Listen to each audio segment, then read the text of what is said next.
முத்தமிழ் சொந்தங்கள் எத்தனை சந்தங்கள்,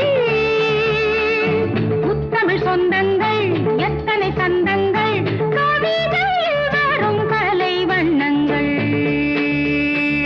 சித்திர கண்ணங்கள் சந்தன கிண்ணங்கள், சித்திர கண்ணங்கள் சந்தன கிண்ணங்கள், பருகிட வரும் பல எண்ணங்கள், பருகிட வரும் பல எண்ணங்கள், சித்திர கண்ணங்கள் சந்தன கிண்ணங்கள், பருகிட வரும் பல எண்ணங்கள்.